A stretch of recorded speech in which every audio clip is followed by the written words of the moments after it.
The Gingerbread Man. One day, the cook went into the kitchen to make some gingerbread.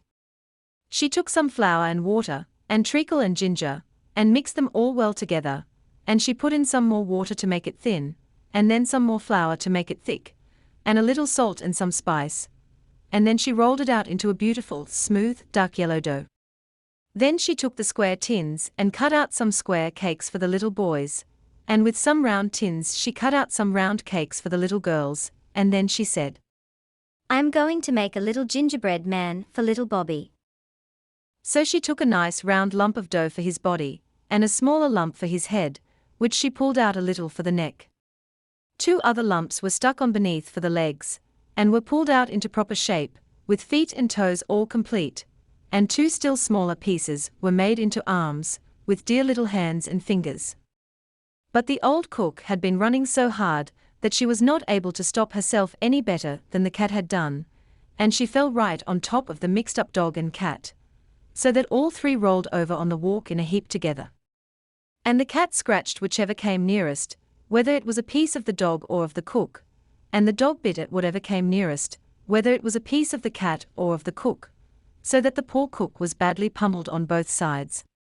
Meanwhile, the gingerbread man had climbed up on the garden wall, and stood on the top with his hands in his pockets, looking at the scrimmage, and laughing till the tears ran down from his little caraway seed eyes, and his raisin mouth was bubbling all over with fun. After a little while, the cat managed to pull herself out from under the cook and the dog, and a very cast-down and crumpled-up-looking cat she was. She had had enough of hunting gingerbread men, and she crept back to the kitchen to repair damages. The dog, who was very cross because his face had been badly scratched, let go of the cook, and at last, catching sight of the gingerbread man, made a bolt for the garden wall.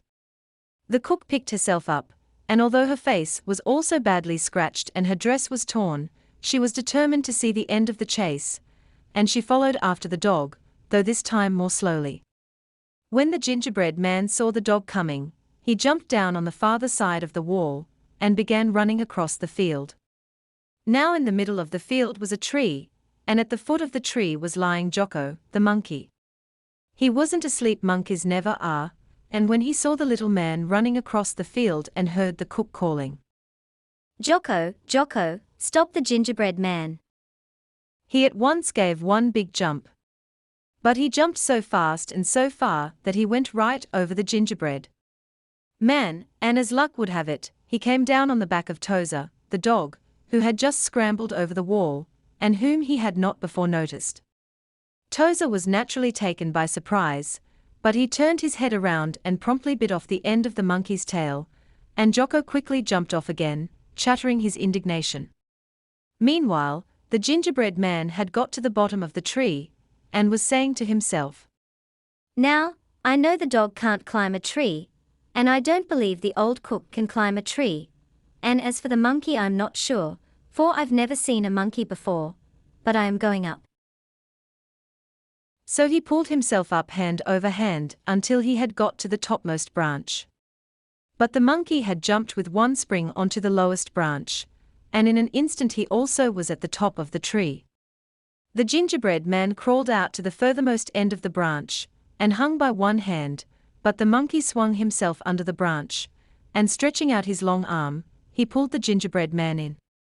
Then he held him up and looked at him so hungrily that the little raisin mouth began to pucker down at the corners, and the caraway seed eyes filled with tears. And then what do you think happened? Why, little Bobby himself came running up.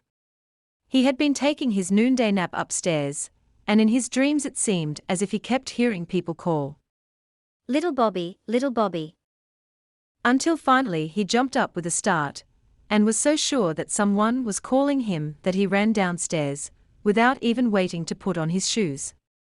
As he came down, he could see through the window in the field beyond the garden the cook, and the dog, and the monkey, and could even hear the barking of Tozer and the chattering of Jocko. He scampered down the walk, with his little bare feet pattering against the warm gravel, climbed over the wall, and in a few seconds arrived under the tree, just as Jocko was holding up the poor little gingerbread man. "Drop it, Jocko," cried Bobby, and drop it Jocko did, for he always had to mind Bobby. He dropped it so straight that the gingerbread man fell right into Bobby's uplifted pinafore. Then Bobby held him up and looked at him, and the little raisin mouth puckered down lower than ever, and the tears ran right out of the caraway seed eyes. Bobby was too hungry to mind gingerbread tears, and he gave one big bite, and swallowed down both legs and a piece of the body. Oh, Said the gingerbread man. I'm 1/3 gone. Bobby gave a second bite, and swallowed the rest of the body and the arms. Oh, Said the gingerbread man. I'm 2/3 gone. Bobby gave a third bite, and gulped down the head. Oh, Said the gingerbread man. I'm all gone. And so he was, and that is the end of the story.